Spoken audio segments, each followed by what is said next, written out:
My name is Joe Hayner. I'm a leader here within J. Becker's Industrial Manufacturing Group. I focus my practice on working with automotive companies, automotive suppliers, manufacturers here in the US and abroad.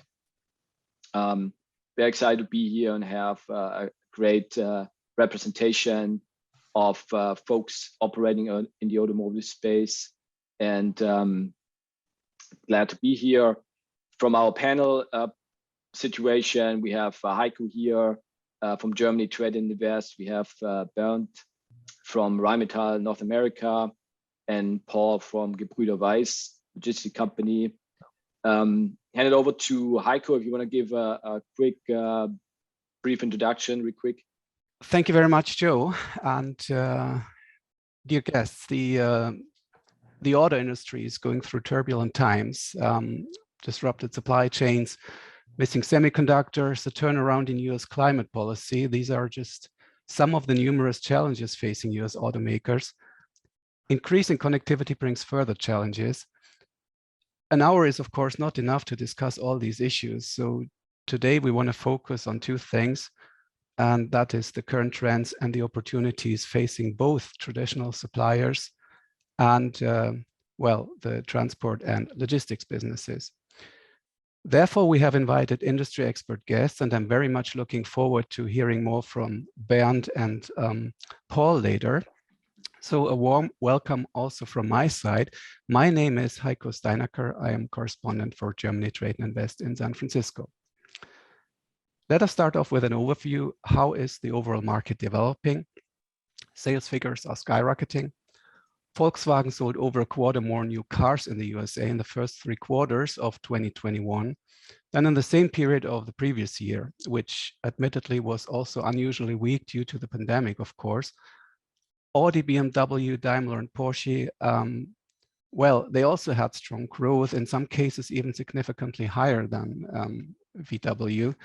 And demand for cars in the USA is expected to remain strong for some time to come.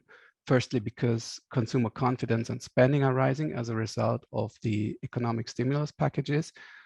The last package in March, after all, included another almost $2 trillion. And secondly, of course, the increasing vaccination rate and the gradual reopening of the economy are also helping. Additionally, in November, Joe Biden signed his landmark $1.2 trillion infrastructure bill.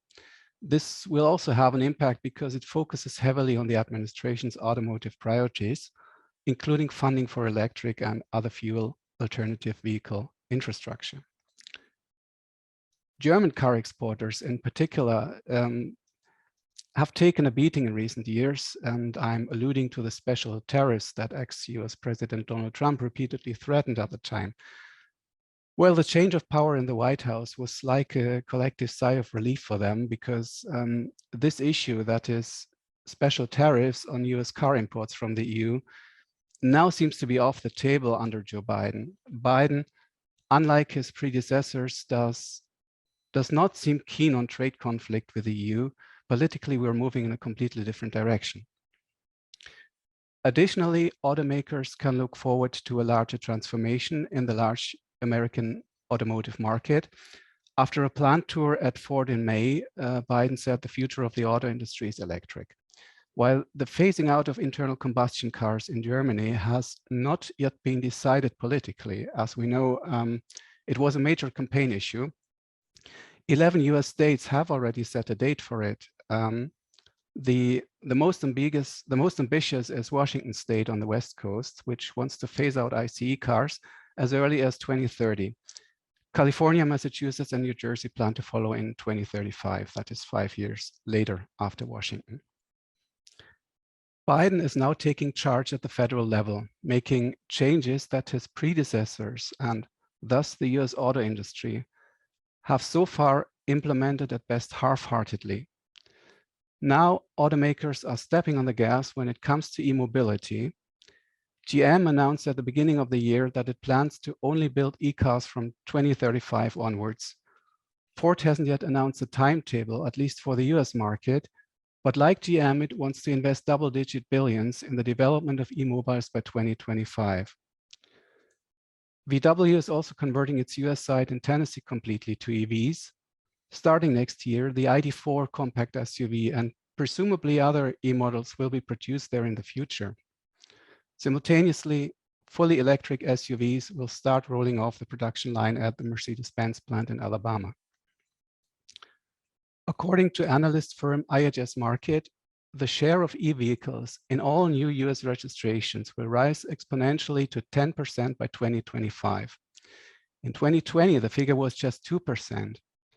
Now, Dominic, our assistant, is also on board today. Dominic, could you please post the link to my report in the chat, the one with the forecast of EV adoption on the expected sales figures in the United States?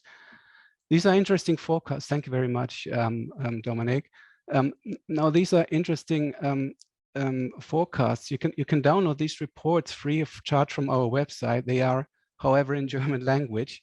German SMEs are our main customers and target groups, but I'm sure we also do have some German-speaking guests in our audience today. Now, despite optimistic forecasts, there remain significant risks for many projects, including the promotion of e-mobility. The US president has to overcome major political hurdles, even within his own ranks. While one part of Biden's infrastructure plan has passed both the Senate and House, the larger portion, the Build Back Better Act, still needs to run the gauntlet, so to speak. Many elements of the program have already passed in the smaller $1.2 trillion bill, charging stations, zero-emission buses, among other infrastructure investments. Despite being one of the largest spending bills in history, Biden had to make many concessions before the slimmed down package actually passed the Senate in August. But as I said, it still totals about $1.2 trillion, which is a lot of money, of course. And this other bill contains the EV tax rebate, among other social infrastructure spending provisions. Furthermore, the US must raise its debt ceiling. Last Tuesday, the Democratic majority House of Representatives kicked off the procedure to clear the way for the thin Democratic majority in the Senate to raise the debt ceiling.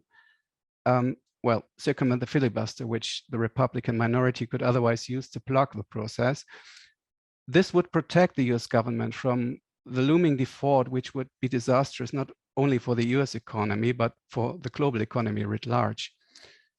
Additionally, a raising of the debt ceiling is mandatory to fund the ambitious spending plan of the Biden administration.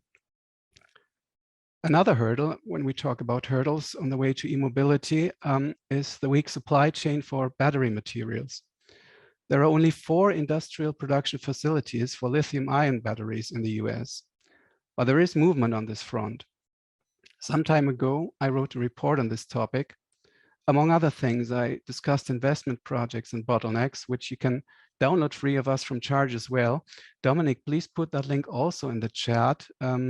It's in German again, of course. In the meantime, I wrote this report a couple of months ago already, and in the meantime, Ford has announced 2 new battery factories in Kentucky and Tennessee, which makes a total of 3, as Ford is already building this Ford Iron Park, a global battery competence center in Michigan.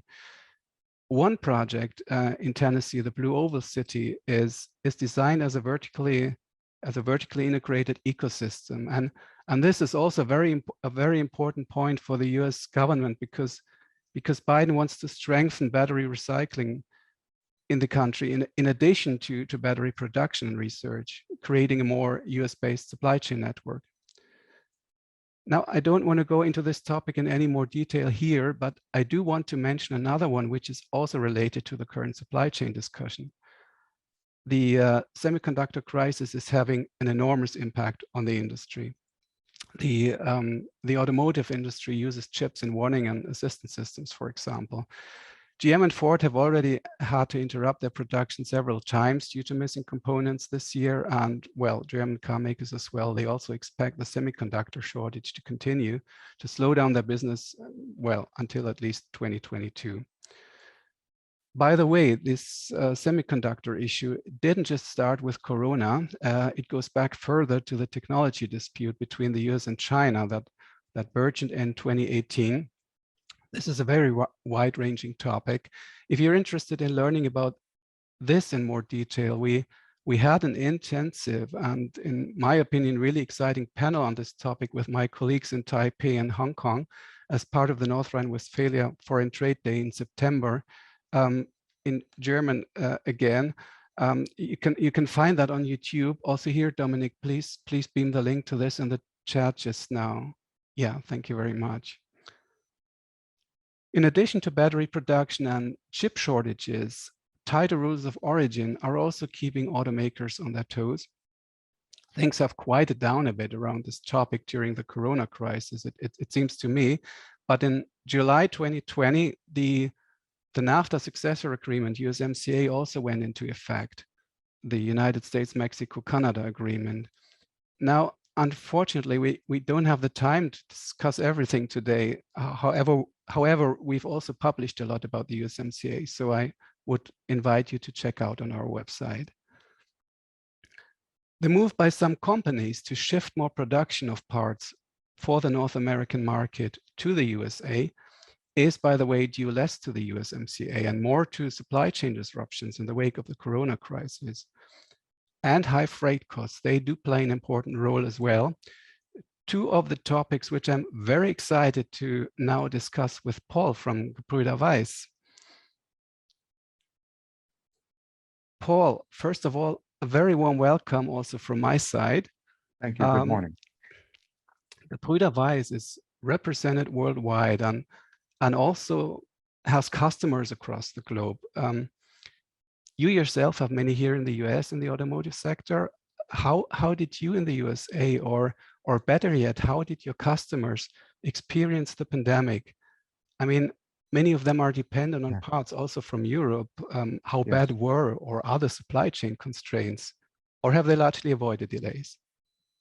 No, they haven't been able to avoid delays. The delays were systemic from the growth in the demands, consumer demands, and the way the ocean carriers were able to kind of dictate the cost and make sure that their ability to provide space and equipment in specific markets. Mainly they focused on the Far East market, and that Far East market had some trickle effects over to the transatlantic market, and that transatlantic market basically suffered as a result from that as well.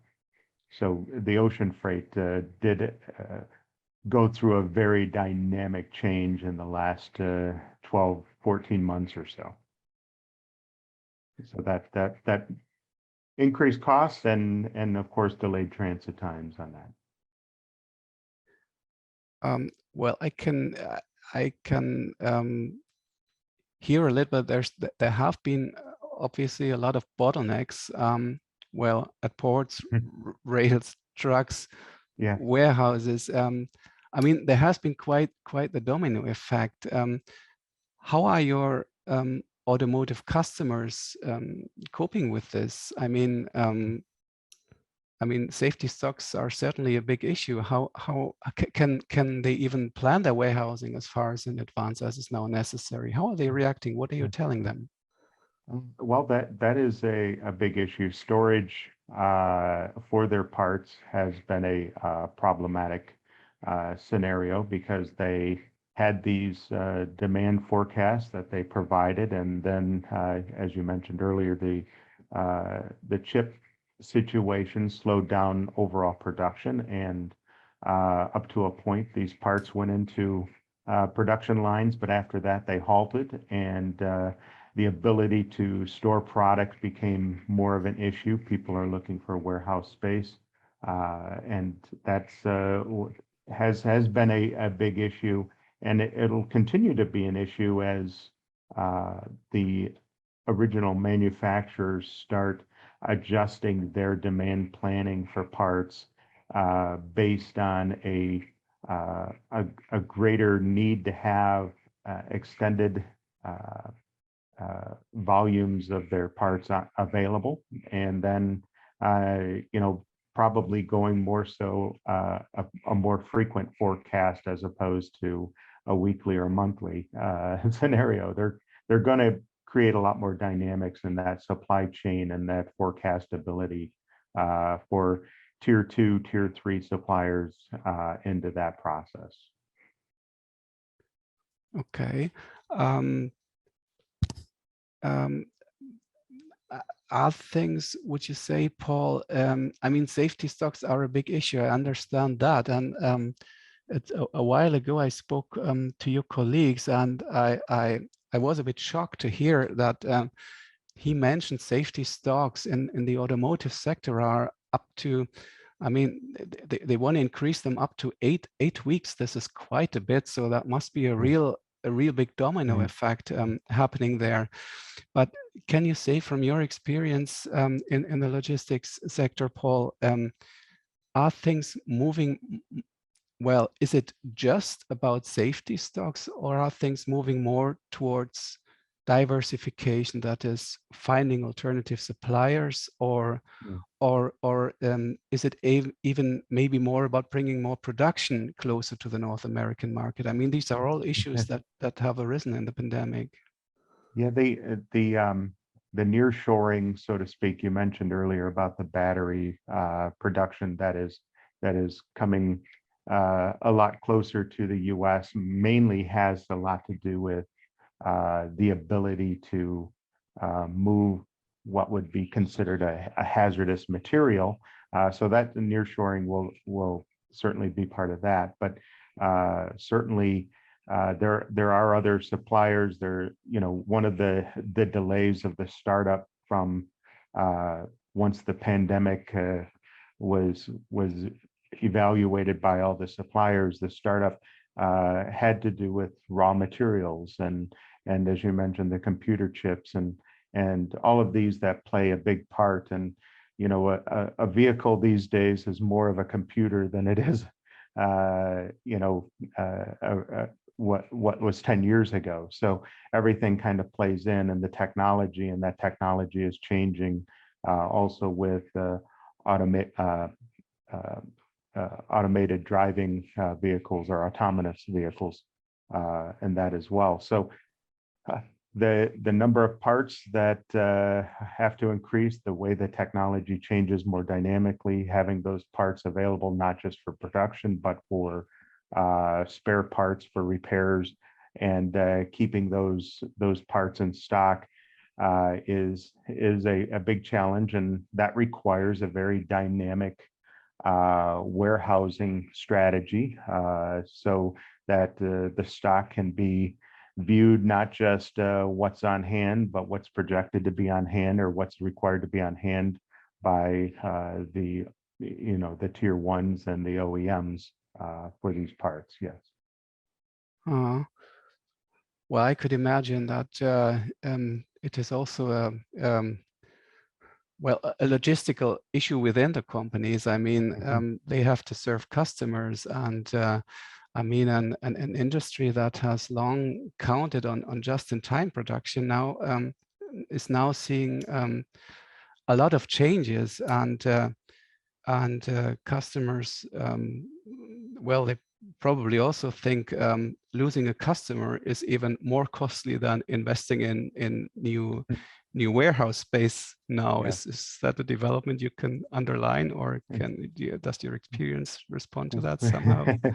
There is a very vast growth in warehousing and space required for logistics operations, and they're not just centered around Detroit or the Midwest. They're all over the place so that they can be readily available. But they also need to be dynamic in terms of what they're required to do at these. Is there going to be some kitting involved, or some adjustments, or repackaging, and whatever the case may need to be. So there's a lot of thought that goes into that, and not just preparing for the supply network, but also you have to consider information that these parts have and need to be maybe reprogrammed at the last minute to meet certain requirements for these new vehicles these days. So there's a lot of aspects that go into that. And of course, one of the space is one thing, warehouse labor is another thing altogether. It's not just somebody to drive a forklift and lift boxes, but they have to be able to manage these updates, these kittings and relabelings or whatever the case may need to be for these parts too. So labor is a very big aspect to that as well. Paul, maybe one final question before I hand over to Joe. We just touched the topic transport ocean ocean carriers. I mean, given these disruptions, I mean, do you have some insights in? I mean, the prices must have skyrocketed for companies. How did the ocean carriers react to that? How did prices develop? So what did your customers experience in these times? Well, overall, everybody saw an increase in ocean freight. I don't believe that there was one market that wasn't affected. Okay. The transatlantic market, typically the cost went 3 or 4 times from what it was, and let's just say early 2020 or late 2019 to what it is today. It's typically 3 or 4 times that cost. From the Far East, just to give you a dynamic, it's somewhere between 4 and 5 times that cost. Obviously, the steamship lines with this analytics, with this profit taking, if you will, have taken capacity equipment out of the transatlantic market and put it into that lucrative Far East trade, not just Far East North America, but Far East Europe as well. So they are doing quite well in making a lot of money. And, just a quick stat in the Q3 2021, the steamship lines made more money in just one quarter than they made in a previous decade, 2010 to 2020. So just to give you an idea, they are doing very well with their analytics and making profit. And the companies that are willing to pay or are doing better at absorbing these costs are the high value cargoes. Maybe it's Nike footwear, for example, or high value electronics that can easily absorb this. But when you have more of a lower value automotive part or other product, it tends to hit the bottom line as a margin taker more dramatically. So there's that cost is been quite problematic. Well, Paul, thank you very much for these really exciting and, well, I admit also a little frightening insights. And now I think this is the right time to hand over. There are still many things we haven't even talked about so far, like the development of air freight. We just touched the sea freight topic. I'm sure we'll return to that and other points later. But looking at my watch, we're still on track. We're still on good track, but I think it's the right time to hand it over to you, Joe. You'll be discussing with Bernd the challenges facing a traditional auto supplier, and I'm very excited to learn more about how a company such as Rheinmetall will deal with the situation. Yeah, thanks, Heiko and Paul for the insights. I think very, very valuable and good to kind of connect it with kind of the receiving end or the intermediary with Bernd Rheinmetall as automotive supplier. Before we get into this, let's catch up with some polling questions. Let's launch the first polling question. So there's no close to Christmas webinar without talking about Christmas shopping. We touched on logistics and kind of approaching it from a different angle. So if you guys want to respond to that, just curious how people are reacting on that one. I don't know about you, Bernd. I'm probably more like the online really pivot towards online, unrelated to COVID situation, kind of more like easier, and also trying to do it in an orderly manner online. But that's just in mind. I don't know about you. What's going on in for you guys? Yeah, you're right. For me, this is online because it's fast and easy, I would say. And I did that also before COVID, I would say. Yeah. So it seems like the audience is in the same arena here. And let's launch the second poll, and then you and I can get into our conversation just to get an implication here and get the pulse of the group. So in the current environment, what are the biggest challenges facing your business? Is it really around supply chain uncertainty? A panel last week talking about really industry 4.0, digitalization, and also labor shortages, or getting the right talent is a real challenge. And margin erosion, we talk about that, kind of also driven with Paul's comment about freight costs. Certainly interesting to hear. What's your reaction from a Rheinmetall bound perspective? What would you see of the major uncertainty or challenge? Yeah. Unfortunately, there are a couple of those. You mentioned them. Labor shortage is absolutely something we are faced with since I would say the entire year already, and also I'm sure next year. Margin erosion, sure. I mean, Heiko said it before. And Paul, automotive business, unfortunately, is not really the highest margin business, and we cannot just absorb all these rising costs. So that's challenging, and the overall supply chain problematic, which was clearly explained by Heiko and Paul, is an issue which we have to manage. I think we managed it well through so far, but this is by no means over yet. Yeah, it seems like that based on the poll that qualified labor is number one, closely followed by supply chain and margin erosion, is kind of interconnected. Yeah, so, very similar to my assessment. Statement here. Yes. Great. Before we dive into conversation, Bernd, I kind of familiar with Rheinmetall and the activities, and some folks in the audience might not know Rheinmetall that much, especially as a tier 1 automotive supplier. Do you mind sharing a little bit about the background and what you guys do and typical products you guys have? Right. No, absolutely, Joe. Yeah, Rheinmetall is a very established supplier, tier 1 supplier in the automotive industry and in technology overall.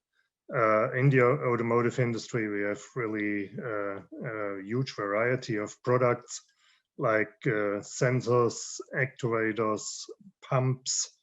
We produce piston. We are one of the big piston manufacturers in the world. We produce self-lubricated bearings.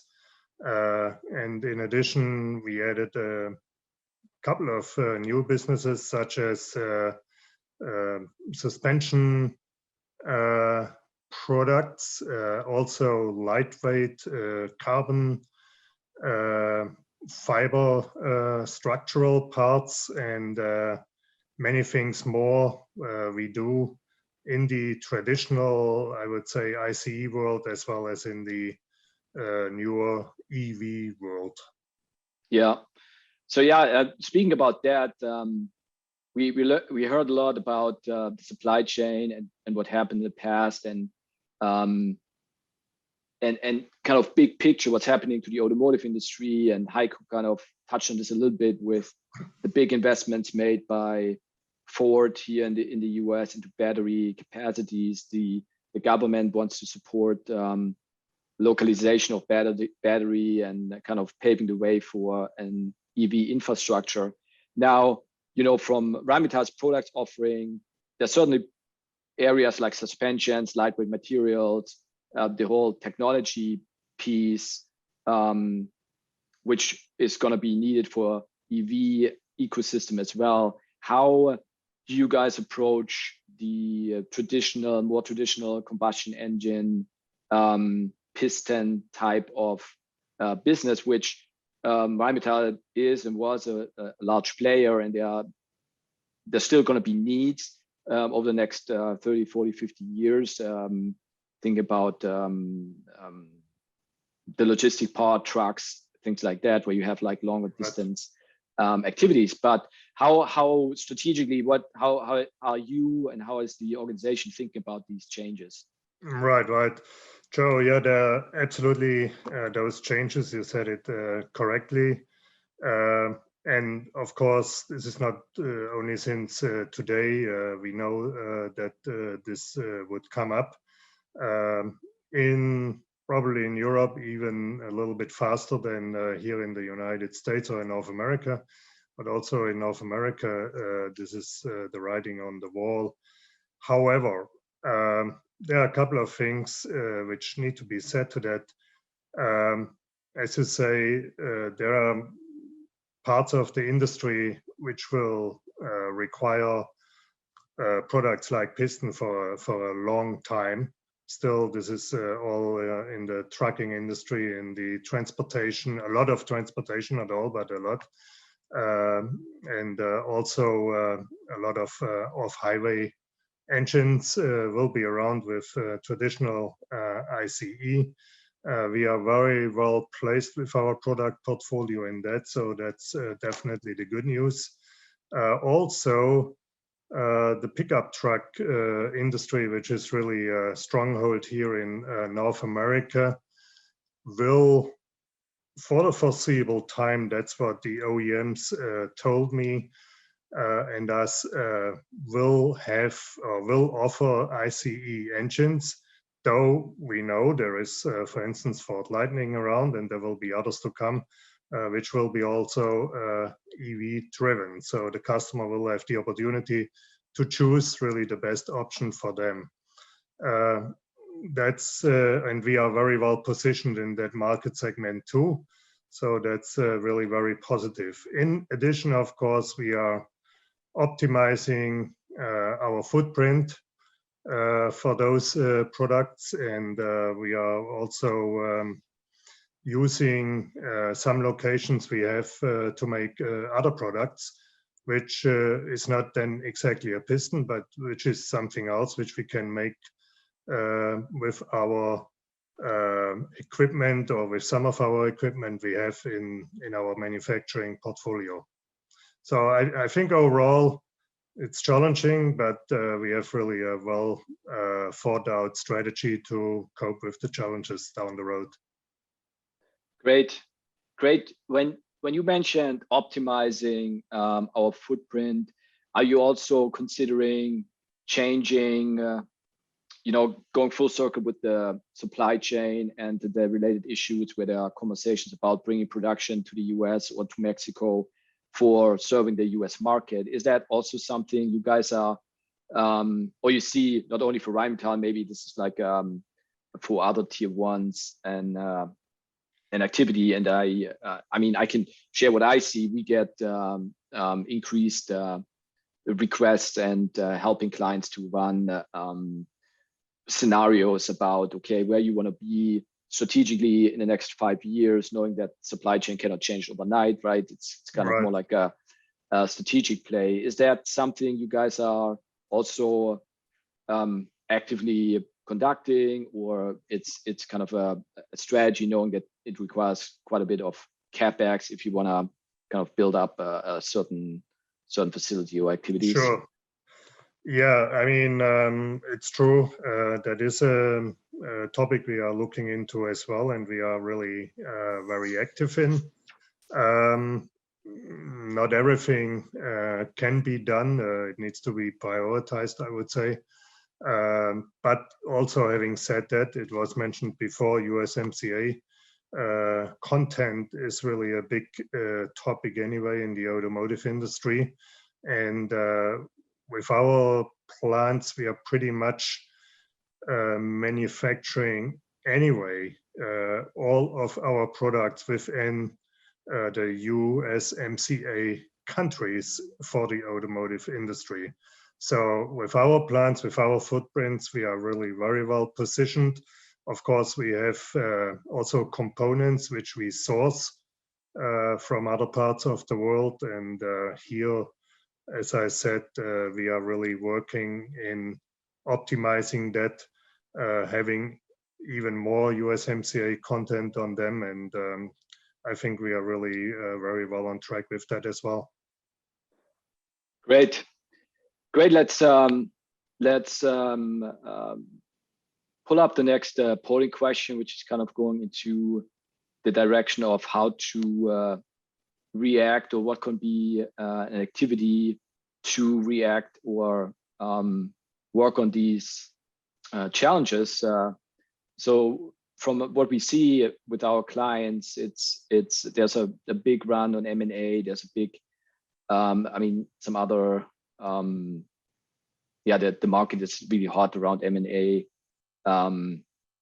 We have a lot of clients working through who conducted a deal who are really not looking into post integration. How can I really kind of harvest that, the famous synergies out of that M&A transaction?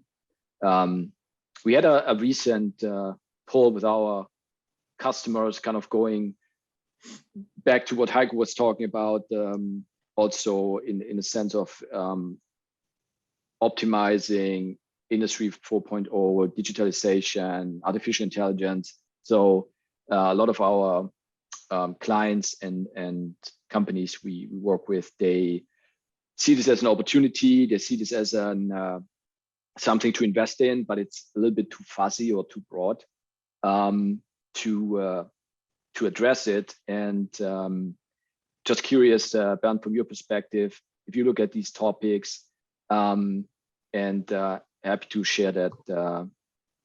I don't know if you can see the share results at the results of the poll or not, but it seems like increasing operation efficiency. So more like looking inside is top of mind for 2022, which kind of reflects a little bit what we are hearing from our clients, where they really say, okay, we gotta really look to see how we can increase margins, get more efficient. Is that something you guys are looking into as well?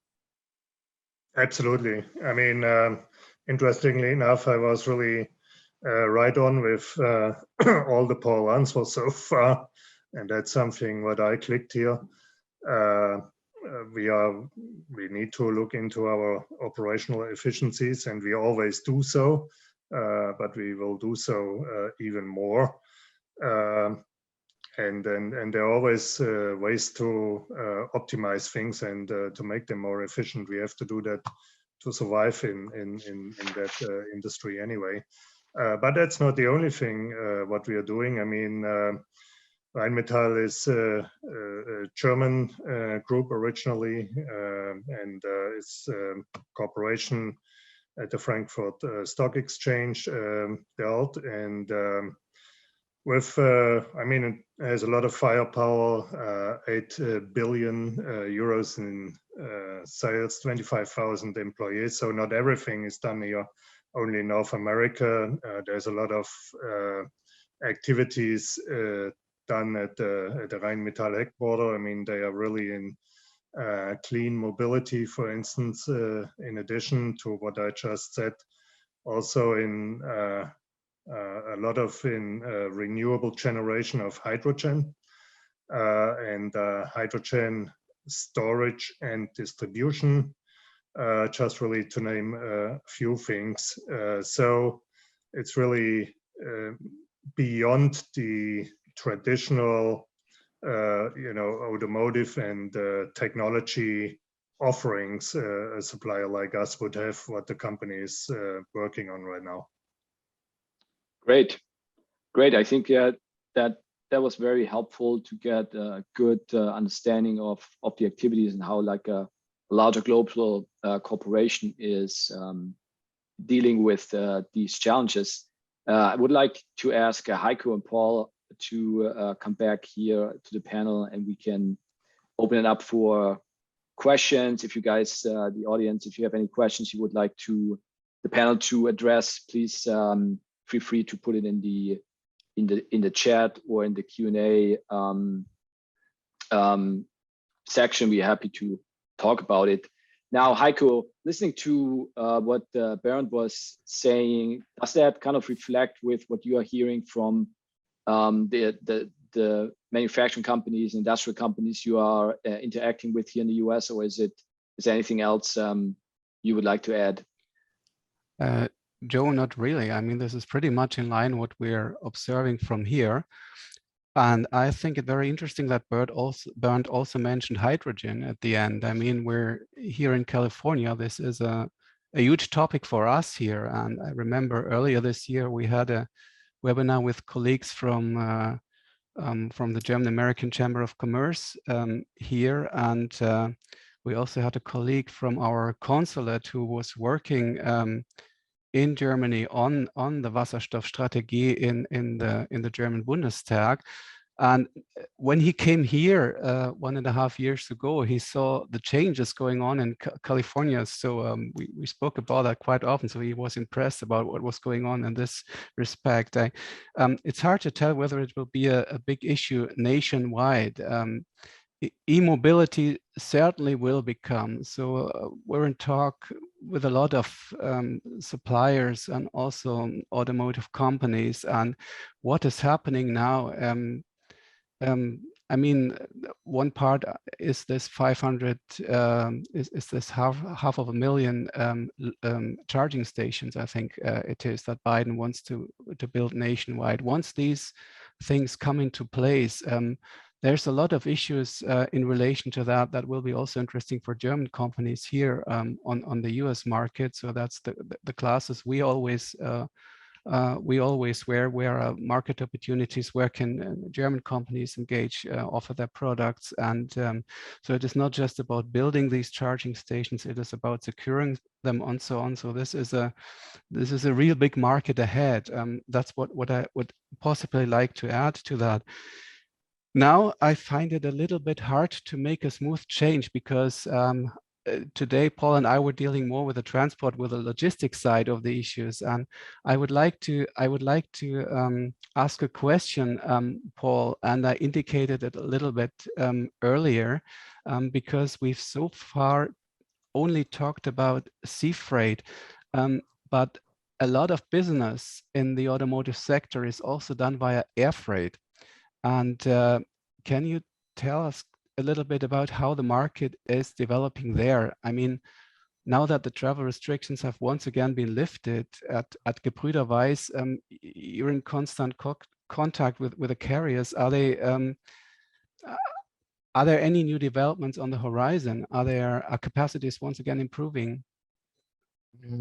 And generally, no, they're not really improving. As people are starting to travel a bit more, air travel, as everybody knows, was very adversely affected by the pandemic. A large volume of air freight capacity globally has a very direct relation to passenger travel. And when passenger travel goes away, so does the capacity, what we call lower deck or cargo. There were some things done.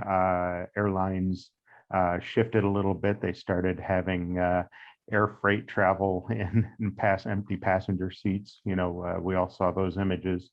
There's a lot to do with you know, the vaccines and treatments, and that the healthcare industry will always have a priority on any air freight capacity over automotive, unfortunately, but it is the way.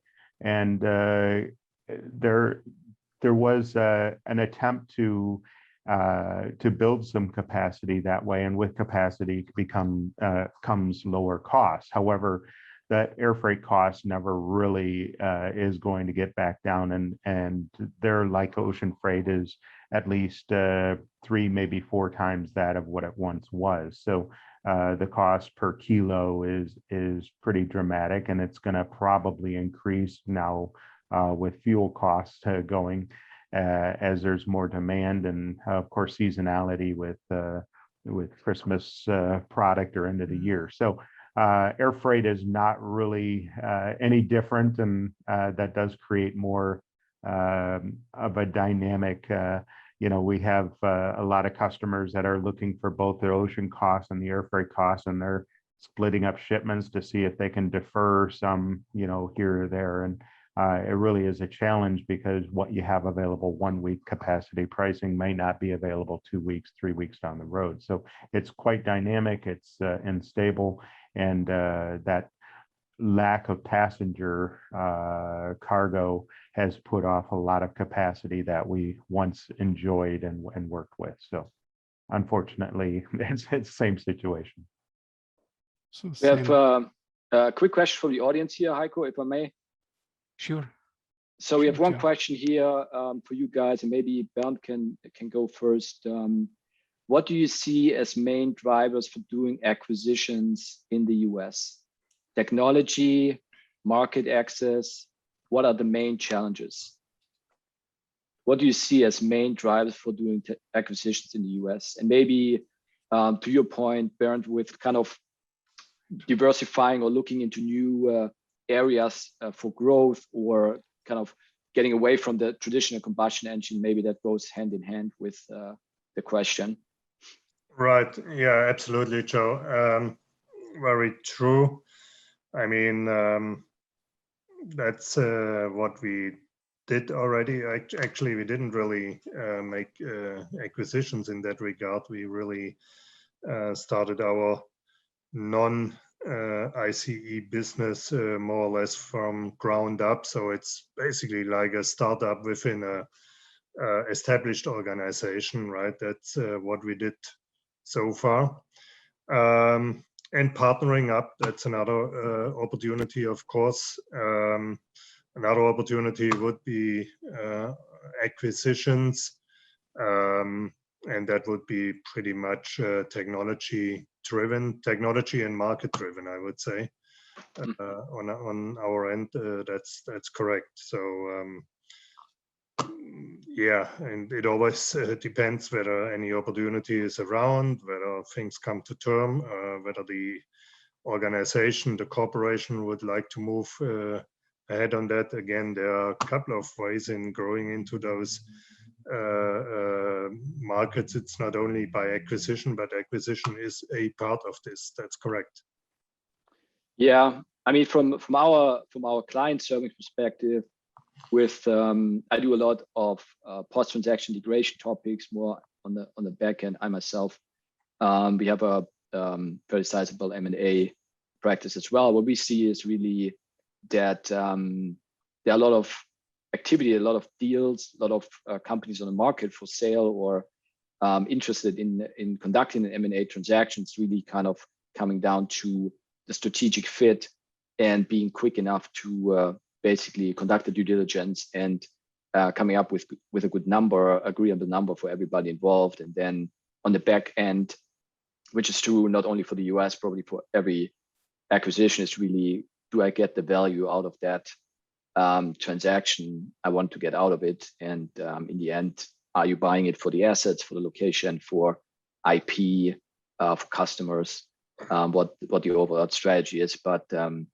just looking at markets, I mean, the US is has the largest activity of M&A transactions, independent of the industrial topics we're talking about right now. So I don't see that's going to change anytime soon with the amount of capital which is available to be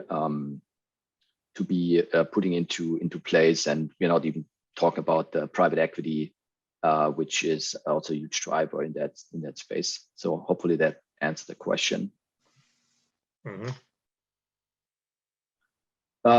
Paul, from your perspective, kind of changing gears a little bit, looking into 2022 and beyond. So we saw all that crazy increase in freight costs, sea freight, a little bit. I think the sea freight, the container costs went down quite a bit, but still way above the levels they were like before the pandemic. What's your take, or how are you as a logistics, then also for your customers, how do you see that development for 2022, just from a logistics solutions and cost perspective?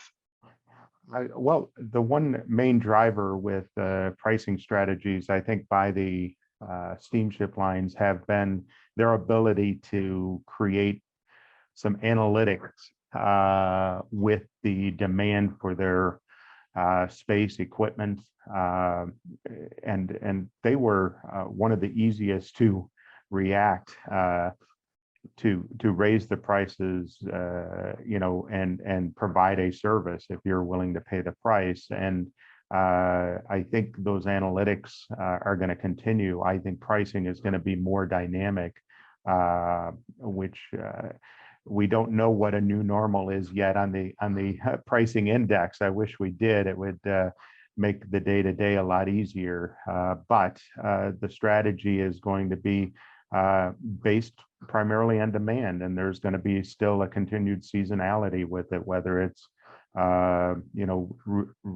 retail, Christmas shopping, that sort of thing, or where the demand is going to be. There still has a lot of impact based on the food and fresh vegetables, fresh fruit, that market too. So one thing I don't see is anything kind of becoming a normal again, but there is going to be a much more dynamic pricing and seasonality, and those types of industries that can provide a more steady increase in or steady flow of transportation, they might be able to get that, but they're going to have to pay premiums during certain times of the year unless they're able to plan their supply out to avoid those areas that shift in volumes like that. Heiko? Joe, may I just, there's one more from the audience here with regard to battery logistics. Paul, this is for you, I would say. Is Gebrüder Weiss in this, in view of the expected EV boom, what is happening in the automotive industry in terms of battery logistics? Are you active in this area? Can you say something about that? Well, I do with some experience. The vehicle, the electronic vehicles have a completely different transportation program than a internal combustion vehicles. They different type of hazardous class, different type of movement strategy. To be blunt about it, steamship lines, airlines do not like moving this stuff. I mean, the problem with the batteries in your phones or spare, whatever, they don't like those on aircraft whatsoever. Ocean is not much different these days. They're trying to protect the other cargo in their ships. So the nearshoring is something that's going to have to happen, not just with batteries, cells, and you're talking about the elements that go into it and disposal of used and that sort of thing. It's going to be something that's going to have to be dealt without the international side, other than just creating some sort of standardization on it. That being said, what also comes along with it, charging stations and these locations. And I will say the logistics industry is getting very much involved in alternative fuels, electronic. I know Gebrüder Weiss has been involved in that on the European side for quite some time. And but as far as doing the international side, it's not really a player due to those constraints, to those hazardous type situations. So it is a challenge to do it internationally, but it's going to also create a lot of dynamics in the industries that it serves, mainly the automotive side. So it's not really an international challenge other than continuing to deal with those restrictions on the hazardous side. So. Mm-hmm. So I touched this topic earlier on, and there's a lot of R&D going on in this context. I know, I'm just look at the announcements of Ford, what they're doing right now. VW is also engaged here in the US. So I read from this, it is not just the US-China conflict that speaks for more nearshoring. There are more reasons than that. Yeah, absolutely. And kind of approaching the end of our panel time here. Any last comments for the audience for 2022? Anything you guys see on the horizon, Bernd? I don't know about if you think there's further consolidation going on in the automotive space due to that pressure of basically investing, and some of the players, we see that specifically around tier 3, tier 2, where there's quite some consolidation going on, and also on the top level. Couple weeks ago, Faurecia announced the acquisition of Hella. So there's kind of a further acceleration of kind of bigger and kind of sharing costs for these humongous capex needs. Is that something you think is going to continue? Yeah, that's definitely going on in the industry. Yeah, I think that's going to continue. As I said before, though, with regards to the propulsion systems, again, coming back quickly to IC and EV, there will be IC around, there will be EV around. I think we need to work, you know, in both segments, so to say. At least we need to for the foreseeing time. So I'm not seeing us really to move out of one and just really get into the other one. So it will really be a parallel situation for a while, which is challenging, but also on the other hand, really very interesting. So it really opens up new opportunities which we might not have, you know, thought of before. So yeah. So, and with regards to the year to come, hard to predict, right? Nobody has a crystal ball. If we would have that, that would be great. But challenges will continue. I mean, we will have the microchip challenge for the foreseeable time. The experts here, Paul really talked about the supply chain challenges, which will be around for a certain time, some inflation, which is around as well, of course. And the hope is that eventually it will level out. But this is not, the automotive industry is not isolated. This really plays in with all the other things going on in the world. And it will be a very busy 2022 as well. But on the other hand, looking forward to be successful next year as well. Great. Yeah, and I think with this note, would like to wrap it up. Joe, yeah. may I maybe something in the very long run, and since we're here in California, and we also looking on things we even haven't talked about today. We talked a lot about EVs. We talked also about hydrogen. We haven't touched the topic autonomous. Well, as I said in the beginning, we cannot touch everything, but looking at the, well, we especially looking at the German SME side, and maybe something to wrap it up from my perspective as well here. For German SMEs in particular, I see two major challenges. I mean, the one we were talking about, the transition from combustion engine to electric drive, which well, that is on the one hand, the new drive technology, that is a tough nut to crack for the supplier industry for itself, at least for the traditional supplier industry that previously focused on combustion engines, so what we were talking about today. But the second point is the transition from electric to autonomous. Autonomous vehicles, they run on an electric platform, which is an enormous challenge in terms of digitalization and software. But this also offers opportunities for German companies. That what I wanted to stress at the end. So let's get rid of this off-cited German angst, because this can really create new business opportunities also for our companies, not only as technology providers, but also as service providers for these new technologies. Sure, yeah. Closing it out with a positive note, I like it, Heiko, that all challenges, they also can present some opportunities. So thanks again for the panel. Thanks for the audience staying on. We pushed it 3 minutes here, so appreciate you guys are staying on. And here are our contact information. If you want to reach out, continue the conversation, please do so. And before we hop off, just another comment.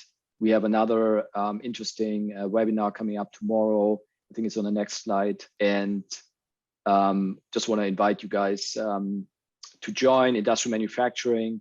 We had a successful panel last week. If you guys are looking to get some CPE before year-end deadline is approaching, that's certainly a good opportunity to get to CPE tomorrow.